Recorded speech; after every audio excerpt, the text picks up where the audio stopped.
Bonjour, bienvenue dans ce nouvel épisode de Biblionaire. Aujourd'hui, nous allons parler Amérique et dystopie. Avec nous, Isabelle, pour nous en parler. Bonjour. Alors, 2020 marque l'année des élections américaines.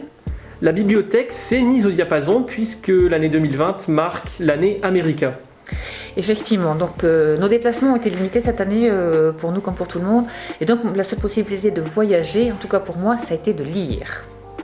J'ai lu beaucoup de romans, des romans contemporains, des romans plus anciens, mais ceux qui ont retenu mon attention, c'est ceux qui me parlent en tout cas de l'Amérique de demain.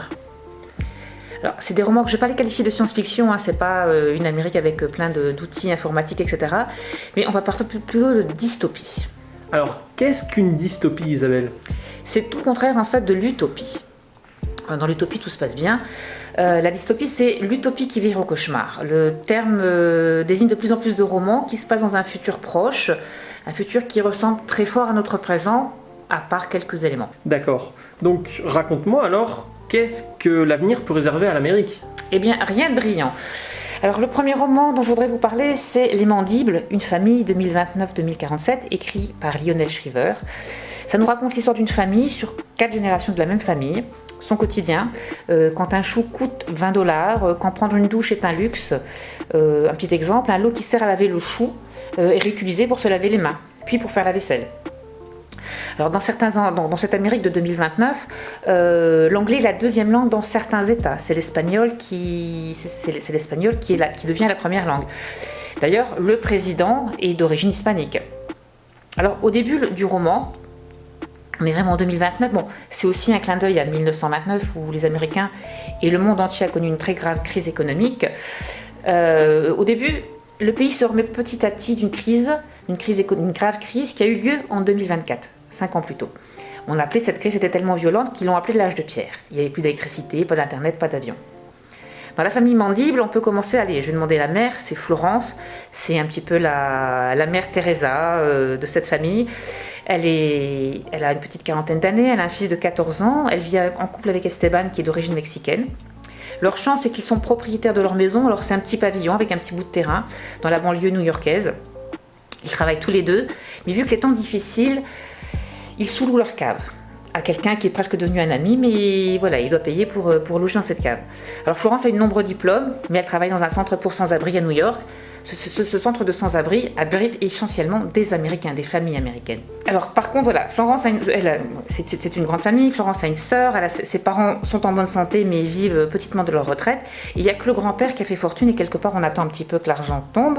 Le grand-père a fait fortune dans l'édition électronique. 2029, les premières pages, on comprend très vite que la situation est difficile, mais elle vire carrément en cauchemar parce que le dollar, d'un seul coup, ne vaut plus rien. Il ne vaut plus rien à la fois dans le pays, il ne vaut plus rien non plus dans les autres pays. Et c'est l'histoire de cette famille qui vont devoir se regrouper tous dans ce petit pavillon, c'était pas prévu, mais voilà, c'est comme ça que ça se passe, et qui vont très vite se retrouver sur les routes. Au niveau économique, on apprend plein de choses, parce que chacun va réagir, on réagit à ce genre de crise comme on peut l'être. L'adolescent va apprendre beaucoup de choses, et il s'intéresse à beaucoup de choses. Voilà, un roman qui est à la fois très drôle, passe par des moments où on rit, mais qui fait beaucoup réfléchir et qui nous fait réfléchir. Un petit mot sur l'auteur, Lionel Shriver, est assez connu. Alors Lionel, c'est une dame. Son prénom peut tromper, mais c'est une dame. Et elle était surtout connue pour un roman qu'elle a publié il y a quelques années, qui était adapté au cinéma, qui s'appelait « Il faut qu'on parle de Kevin ». Elle a vraiment le talent d'aller gratter là où ça fait mal, et elle voit vraiment très très bien le travers de ses concitoyens. Le second roman, beaucoup plus tragique, c'est America Noir d'Omar El Akkad. Le roman commence en 2075, donc on est un peu plus loin dans le futur. Et en 2075, en fait, on réalise très vite qu'il y a une très grave crise. C'est carrément la guerre civile entre l'Amérique du Nord et l'Amérique du Sud. L'Amérique du Nord, face au changement climatique, en tout cas les Américains du Nord ont voulu imposer des nouvelles règles, des nouvelles lois que les gens du Sud ont refusées, attachées à leur voiture mais économiquement, pour eux, c'est aussi difficile de faire autrement. Pourtant, ils payent le prix fort de ces bouleversements climatiques. On sait que la Floride est en partie sous l'eau, qu'une bonne partie de la Louisiane est sous l'eau, donc c'est carrément le contour d'un continent qui est différent, qui change. Et l'héroïne de cette histoire, c'est Sarah, qui est une petite fille, elle a 6 ans, elle a une sœur jumelle, elle a un grand frère, des parents. Au début du roman, ils vivent dans un container. Bon, ça, apparemment, c'est ce qui a l'air normal, ils sont pas plus mal lotis que beaucoup de gens. Et Sarah le dit elle-même au début, j'étais heureuse, je vivais au bord du Mississippi, j'étais heureuse. Elle sera heureuse jusqu'au jour où son père sera tué dans un attentat. Elle, sa mère et son frère et sa sœur vont se retrouver dans un camp de réfugiés, comme on a pu imaginer des camps de réfugiés au Moyen-Orient, et comme ça existe encore, des camps de réfugiés qui sont surtout en fait alimentés par des Américains qui sont là et qui malheureusement n'ont que ça pour vivre.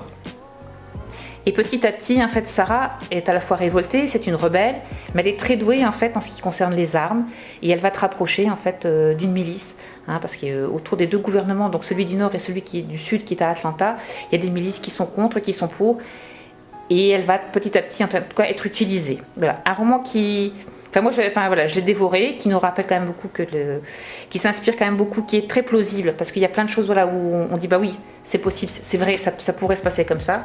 Et donc voilà, on apprend plein de choses. Un petit détail, par exemple, l'aide internationale qui se manifeste et qui a réussi à aider les États-Unis, les Américains de 2075, c'est le Croissant Rouge. C'est l'équivalent oriental de notre Croix-Rouge. Donc voilà, petite à vous de découvrir. Donc c'est réaliste et romanesque. Je peux peut-être vous citer encore 2 autres romans qui vous plongent dans un futur inquiétant. C'est Les Sœurs Blackwater de Alison Agee et En un monde parfait de Laura Kaszich. Ces 2 romans en fait nous parlent d'une fièvre inquiétante qui a provoqué beaucoup de morts. 2 romans, donc Les Sœurs Blackwater a été publié en 2018 et En un monde parfait a été publié en 2009. 2 romans prophétiques, on ne sait pas. Moi, en tout cas, je suis persuadée que les écrivains ont une grande capacité à imaginer le futur. Leur matière première, c'est pas les chiffres, comme pour les économistes, c'est pas non plus la biologie, comme pour les écologistes ou la pollution, mais c'est l'être humain, avec ses petitesses et ses grandeurs, et on peut imaginer ce que serait l'Amérique de demain. Eh bien voilà un avenir peu radieux que tu nous présentes au travers de ces lectures. J'espère en tout cas que la réalité pourra évoluer dans un meilleur sens. Je te remercie Isabelle d'avoir présenté tes lectures. Merci, bonne lecture à tous. Quant à nous, on se retrouve pour un prochain épisode de Biblionnaire. À bientôt!